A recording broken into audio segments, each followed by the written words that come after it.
আসসালামু আলাইকুম। আপনারা দেখছেন সিবিএন টিভি ইউএসএ সংবাদ বুলেটিন। সাথে আছি আমি ইশরাত জাহান। শুরুতে এসেনশিয়াল হোম কেয়ার সংবাদ শিরোনাম। যুক্তরাষ্ট্রের সহায়তা বন্ধে বিশ্বজুড়ে সংকট, বাংলাদেশেও প্রভাব। সিডিসির ওয়েবসাইট থেকে এইচআইভির তথ্য সরিয়ে ফেলায় উদ্বেগ।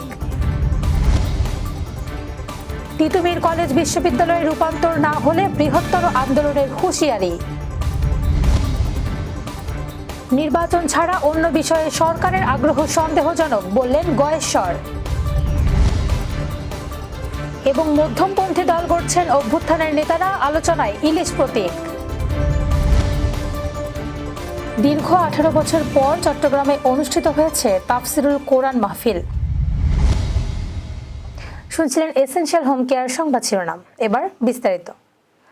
যুক্তরাষ্ট্রের প্রেসিডেন্ট ডোনাল্ড ট্রাম্প ক্ষমতা গ্রহণের পরপরই বিদেশি সহায়তা সাময়িকভাবে স্থগিতের ঘোষণা দিয়েছেন। এতে বিশ্বজুড়ে স্বাস্থ্য সেবা, শরণার্থী সহায়তা এবং উন্নয়ন প্রকল্পগুলোতে বড় ধরনের প্রভাব পড়তে শুরু করেছে। বাংলাদেশেও এর ধাক্কা লেগেছে। বাংলাদেশ আন্তর্জাতিক উদারময় গবেষণা কেন্দ্র জানিয়েছে, যুক্তরাষ্ট্রের অর্থায়নে পরিচালিত প্রকল্পগুলোর তহবিল সংকটে পড়ায় সহস্রাধিক কর্মকর্তা কর্মচারীকে পর্যায়ক্রমে ছাঁটাই করা হবে। ইউএসআইডির সহায়তায় পরিচালিত স্বাস্থ্য, শিক্ষা ও মানবিক সহায়তা কর্মসূচিও অনিশ্চয়তার মুখে পড়েছে। যুক্তরাষ্ট্র বৈদেশিক সহায়তায় বিশ্বের সবচেয়ে বড় দাতা দেশ। 2023 সালে তারা $72 বিলিয়ন বরাদ্দ দিয়েছিল, যার মধ্যে ইউক্রেন, ইসরায়েল, মিশর ও বিভিন্ন আফ্রিকান দেশ সবচেয়ে বেশি সুবিধা পেয়েছে। বাংলাদেশ সে বছর যুক্তরাষ্ট্র থেকে $55 কোটি সহায়তা পেয়েছিল, যার বেশিরভাগই অর্থনৈতিক উন্নয়ন ও স্বাস্থ্য খাতে ব্যয় হয়। বর্তমানে বিশ্বের নানা দেশে যুক্তরাষ্ট্রের সহায়তা বন্ধের প্রভাব তীব্রভাবে পড়তে শুরু করেছে। বিশেষ করে স্বাস্থ্য খাতে presidents emergency plan for AIDS relief কর্মসূচি ব্যাহত হওয়ায় আফ্রিকা ও এশিয়ার কয়েকটি দেশে এইচআইভি চিকিৎসা সংকটে পড়েছে। বাংলাদেশের রোহিঙ্গা শরণার্থীদের জন্য জরুরি খাদ্য সহায়তা এই নিষেধাজ্ঞার বাইরে রাখা হলেও দীর্ঘমেয়াদে পরিস্থিতি কী হবে তা নিয়ে উদ্বেগ রয়ে গেছে। যুক্তরাষ্ট্রের centres for disease control and প্রিভেনশনের ওয়েবসাইট থেকে এইচআইভি পরীক্ষা ও চিকিৎসা সংক্রান্ত গুরুত্বপূর্ণ তথ্য সরিয়ে ফেলা হয়েছে। ইন্টারনেট আর্কাইভের তথ্যে দেখা গেছে, আগে যেখানে এইচআইভি পরীক্ষার নির্দেশিকা ও চিকিৎসকদের জন্য তথ্য ছিল, এখন তা অনুপস্থিত। এইডস ফাউন্ডেশন অব শিকাগো বিষয়টিকে উদ্বেগজনক বলে উল্লেখ করেছেন। সংগঠনটির প্রধান জন পেলার বলেন, গুরুত্বপূর্ণ স্বাস্থ্য তথ্য গায়েব হয়ে যাচ্ছে, যা জনস্বাস্থ্যের জন্য ঝুঁকিপূর্ণ। এছাড়া সিডিসির ওয়েবসাইট থেকে ইউথ রিস্ক বিহেভিয়ার সার্ভেলেন্স সিস্টেমও মুছে ফেলা হয়েছে, যা কিশোরদের স্বাস্থ্য ঝুঁকি বিশ্লেষণে ব্যবহৃত হতো। এদিকে ন্যাশনাল ইনস্টিটিউট অব হেলথের এক কর্মকর্তা ট্রাম্প প্রশাসনের নির্দেশনা না মানার আহ্বান জানিয়েছেন। রাজধানীর সরকারি তিতুমীর কলেজকে স্বতন্ত্র বিশ্ববিদ্যালয়ে রূপান্তরের দাবিতে টানা অনশন চালিয়ে যাচ্ছে শিক্ষার্থীরা। এর মধ্যে সড়ক অবরোধে বন্ধ হয় বাড্ডা গুলশান রোডের যান চলাচল। বিস্তারিত দেখুন প্রতিবেদনে। বুধবার বিকেল 5টা থেকে তিতুমীর কলেজের শিক্ষার্থীরা কর্মসূচি শুরু করে টানা চতুর্থ দিনের মতো আন্দোলন চালিয়ে যাচ্ছে তারা। শিক্ষার্থীদের দাবি, তিতুমীর বিশ্ববিদ্যালয়কে রাষ্ট্রীয় স্বীকৃতি প্রদান করে বিশ্ববিদ্যালয়ের একাডেমিক ক্যালেন্ডার প্রকাশ এবং তিতুমীর বিশ্ববিদ্যালয় প্রশাসন গঠন করা সহ শতভাগ আবাসন ব্যবস্থা নিশ্চিতকরণ। গত বুধবার আমাদের শিক্ষার্থীরা যারা আছে 5 জনের মতো অনশন করে এবং দীর্ঘদিন অনশন আরো বাড়তে থাকে অনেকের সংখ্যা। সেই ক্ষেত্রে গতকাল পর্যন্ত আমাদের যে আন্দোলনটা ছিল, গতকালকে একটা প্রশাসনের লোক আসে মন্ত্রণালয় থেকে। তিনি আমাদের আসলে আমরা চাইছিলাম যে আমাদের কাছে কোনো একটা আশ্বাস দিব, যেটা আমরা কাঙ্ক্ষিত আমরা ফলাফল পাবো, কিন্তু সেটা তারা দিতে পারেনি। আমাদের দাবি, আমাদের যতক্ষণ পর্যন্ত এই দাবি মেনে না নেওয়া হবে, তিতুমীর কলেজকে রাষ্ট্রীয় স্বীকৃতি না দেওয়া হবে, ততক্ষণ পর্যন্ত আমাদের এই আমরণ অনশন কর্মসূচি চলতে থাকবে। এর আগে বৃহস্পতিবার রাতে শিক্ষা মন্ত্রণালয়ের প্রতিনিধি দল গিয়ে তাদের দাবি যৌক্তিক বলে আশ্বস্ত করলেও পিছু হটেনি শিক্ষার্থীরা। তাদের একটাই দাবি, হয় এখান থেকে আমরা সংগ্রাম করে আমাদের স্বাধীনতা ছিনিয়ে নিয়ে ঘরে ফিরবো, না হয় আমাদের থেকে এখান থেকে আমাদের লাশ যাবে। যদি আসলেই শিক্ষার মান উন্নয়ন চান বা শিক্ষাকে উন্নত দিকে নিয়ে যেতে চান, তাহলে দুটি নয়, আপনাকে চিন্তা করতে হবে আপনি যে কোনোভাবে শিক্ষাকে ডিকোনালাইজড করে শিক্ষার মান উন্নয়ন করবেন। সেখানে যদি 2টার পরিবর্তে 3টা বিশ্ববিদ্যালয়ের প্রয়োজন হবে, 3টাই করবেন। এদিকে তিতুমীর কলেজকে বিশ্ববিদ্যালয়ে রূপান্তরের ঘোষণা আদায়ে সময় বেঁধে দিয়ে আন্দোলন করার যৌক্তিকতা নেই বলে মন্তব্য করেছে শিক্ষা মন্ত্রণালয়।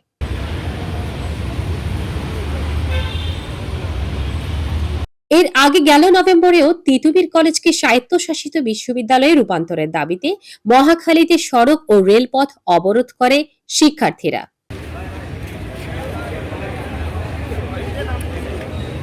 News desk, CBN TV, USA.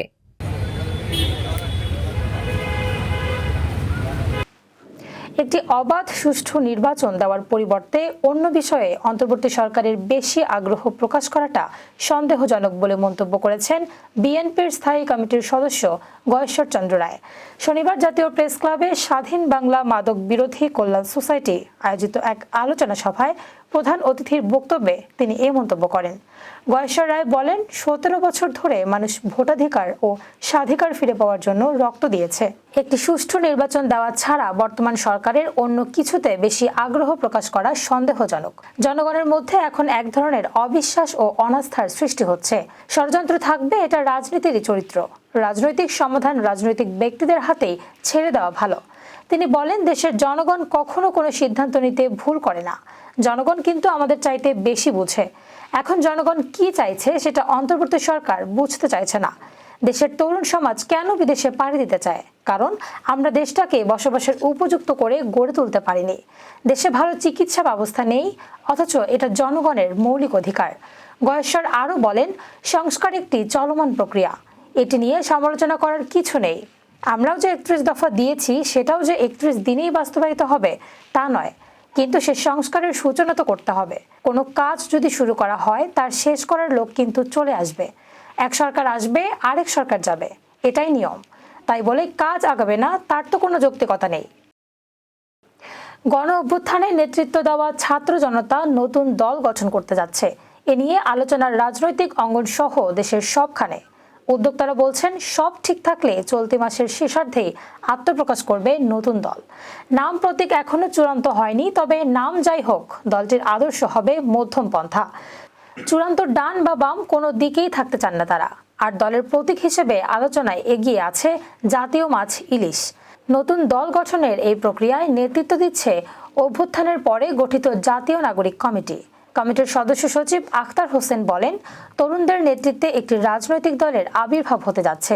আমরা আশা করছি ফেব্রুয়ারির শেষার্ধেই এই দলের আত্মপ্রকাশ ঘটবে এবং আনুষ্ঠানিক যাত্রা শুরু করবে।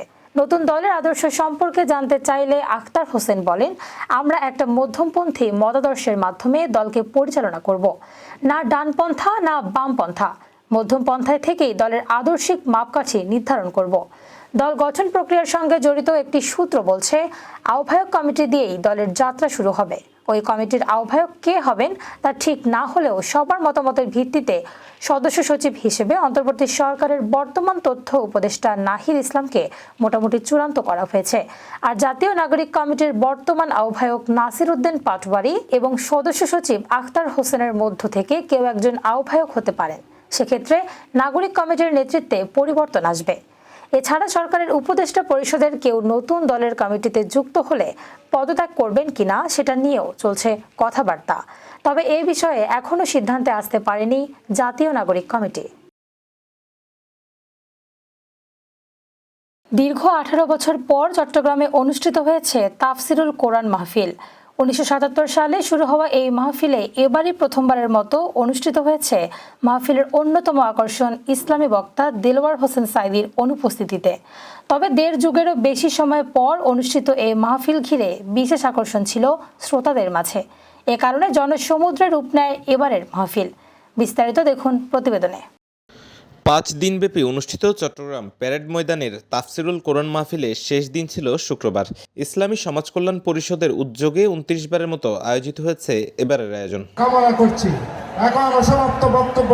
1977 সাল থেকে শুরু হওয়া তাফসিরুল কোরআন মাহফিলের আয়োজনে প্রতিবারই উপস্থিত থাকতেন প্রয়াত ইসলামী চিন্তাবিদ দেলোয়ার হোসেন সাঈদী।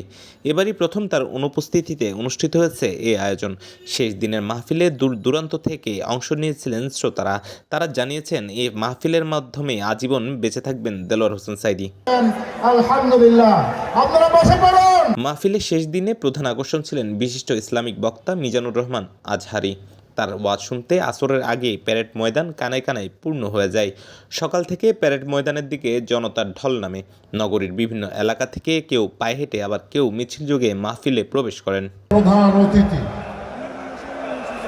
জনপ্রিয় এই মাহফিলটি 2006 সালের পর বিভিন্ন প্রতিকূলতায় আর অনুষ্ঠিত হতে পারেনি। তবে সব কাটিয়ে 18 বছর পর আবারও সেই মাঠেই অনুষ্ঠিত হলো ঐতিহাসিক তাফসিরুল কোরআন মাহফিলের এবারের আয়োজন। Desk report, CBN TV, USA। আপনারা বসে পড়ুন। এবার কর্ণফুলী ইনকাম ট্যাক্স সংবাদ শিরোনাম। নিউ ইয়র্কে Munnar leadership education session. Jalalabad association আমেরিকার ভবনের লোন শোধে আলাদা কর্পোরেশন ও কমিটি। দর্শক, আবারও স্বাগতম CBN টিভি USA সংবাদ বুলেটিনে। শুনছিলেন কর্ণফুলী ইনকাম ট্যাক্স সংবাদ শিরোনাম, এবার বিস্তারিত। Muslim Ummah of North America মুনার লিডারশিপ এডুকেশন সেশনে আলোচকরা বলেছেন, দুনিয়ার জীবন খুবই সীমিত। মানুষের আসল স্থান হলো আখেরাত। আখেরাতের অনন্ত জীবন সুন্দর ও সার্থক করার লক্ষ্যে দুনিয়াতে অনৈতিক কাজ পরিহার করা প্রত্যেক মুসলমানের ঈমানি দায়িত্ব। গত 26 জানুয়ারি দিনব্যাপী জ্যামাইকায় মুনা সেন্টারে এ সেশন অনুষ্ঠিত হয়। নিউ ইয়র্ক নর্থ জোনের সভাপতি মোহাম্মদ রাশেদুজ্জামানের সভাপতিত্বে এবং নর্থ জোনের সাধারণ সম্পাদক মমিনুল ইসলাম মজুমদার ও সহ সাধারণ সম্পাদক দিদারুল আলমের সঞ্চালনায় সেশনে বিষয়ভিত্তিক আলোচনা করেন মুনার ন্যাশনাল প্রেসিডেন্ট ইমাম Delwar Hossain, national vice president Saidur Rahman Chowdhury, Harunur Rashid, national executive director Arman Chowdhury, national assistant executive director Abdullah Al Arif. উপস্থিত ছিলেন national assistant finance director Sheikh Jalal Uddin. Jalalabad association of আমেরিকার সাধারণ সভা 26 জানুয়ারি সন্ধ্যায় নিউ ইয়র্কের এস্টোরিয়াস্থ জালালাবাদ ভবনে অনুষ্ঠিত হয়েছে। অ্যাসোসিয়েশনের এই অংশের নেতৃত্বে রয়েছেন সভাপতি মইনুল ইসলাম ও সাধারণ সম্পাদক আসাদুল গনি আসাদ। সংগঠনের ভবন ক্রয়কে কেন্দ্র করেই মূলত দুই ভাগে বিভক্ত হয়ে পড়ে অ্যাসোসিয়েশন। যে ভবনকে কেন্দ্র করে বিভক্তি এবং মামলা মোকদ্দমা, সেই ভবন এখনও ঋণমুক্ত করা সম্ভব হয়নি। রিফাইন্যান্স করা সম্ভব হয়নি বদরুল হোসেন খান এবং রোকন হাকিমের নেতৃত্বাধীন অংশের মামলা এবং বাড়ির ওপর লিন বসানোর কারণে। সেই ভবনকে লোনমুক্ত করতে সভায় জালালাবাদ ফান্ড ইনক নামে আলাদা কর্পোরেশন ও 3 সদস্য বিশিষ্ট কমিটি করা হয়। কমিটির সদস্যরা হলেন মিজানুর রহমান চৌধুরী শেফাজ, লাল চৌধুরী ও আব্দুল চৌধুরী ওমেল। এই ভবনের বিপরীতে 200 শেয়ার বিক্রি করা হবে। কার্যকরী কমিটি 100 শেয়ার নেবে, বাকি 100 শেয়ার অন্যদের মধ্যে বিক্রি করা হবে। প্রতিটি শেয়ারের মূল্য ধরা হয়েছে $3,500। আগামী 3 বছরের মধ্যে 10% লভ্যাংশ সহ এই অর্থ ফেরত দেওয়া হবে।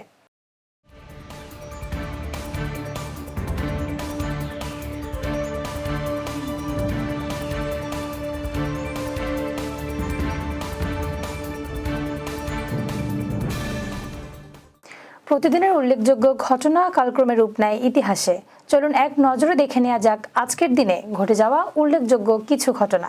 1726 সালের আজকের এই দিনে হেনরি লায়লের সভাপতিত্বে কলকাতায় প্রথম ফোর্ট উইলিয়াম মেয়র্স কোর্ট স্থাপিত হয়। 1865 সালের আজকের এই দিনে মার্কিন যুক্তরাষ্ট্রের সংবিধানের 13শ অধ্যাদেশে প্রেসিডেন্ট আব্রাহাম লিঙ্কনের স্বাক্ষর সংযুক্ত হয়। 1946 সালের আজকের এই দিনে নরওয়ের অধিবাসী ট্রিগভে হাফডেন লি জাতিসংঘ বা রাষ্ট্রপুঞ্জের প্রথম মহাসচিবের পদে আসীন হন।